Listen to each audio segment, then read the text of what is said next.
আজ বাজার থেকে নিয়ে এলাম অনেকগুলো ইলিশ মাছ আর পাবদা মাছ।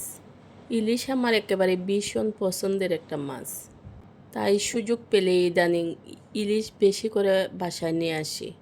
আসসালামু আলাইকুম সবাইকে, আশা করি সবাই ভালোই আছেন। আমরাও ভালো আছি আলহামদুলিল্লাহ। স্বাগতম সবাইকে আমার আজকের ডেইলি ব্লগ ভিডিওতে। অক্টোবর থেকে ইলিশ ধরা বন্ধ হয়ে যাবে, তাই বাজারে ইলিশ পেলে না নিয়ে আসতে পারি না। আজ এতগুলো মাছ একাই সামলাচ্ছি, বাসায় কোনো হেল্পিং হ্যান্ড নেই। পাবদা মাছটাও আছে সাথে, একাই সব কাটছি আর পরিষ্কার করছি।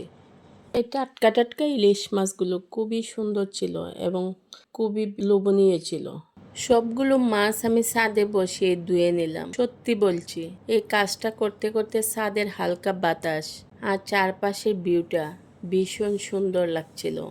আমার খুবই সুন্দর একটা সবুজ প্রাকৃতিক পরিবেশে বসে হালকা বাতাসে কাজগুলো করতে খুবই ভালো লাগে। অনেক দিনের বৃষ্টিতে আমার ছাদের মাটির চুলাটা একেবারেই ভেঙে গিয়েছিল। সময়ের অভাবে ঠিক করতে পারিনি। শোরুমের ব্যস্ততা তো এখন চরমে, পুজোর সিজন চলছে। আজ অবশেষে সময় বের করে চুলাটা মেরামত শুরু করলাম। অনেক দিন হয়ে গেছে চুলাটা, অনেকটাই ভেঙে গিয়েছিল। আস্তে আস্তে সুন্দর করে চুলাটাকে আমি ঠিক করে নিলাম। মাটির চুলায় রান্না করাটা আমার বেশ লাগে। চুলাটাকে একদম নতুনভাবে আবার ঠিক করে নিলাম। একটা আলাদা মজা আছে মাটির চুলা রান্নার মধ্যে, স্বাদই অন্যরকম।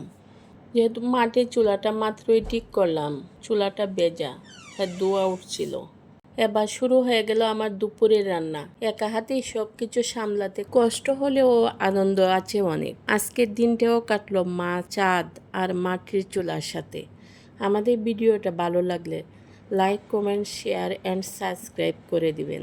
আপনাদের অংশগ্রহণ আমাদের অনুপ্রেরণা।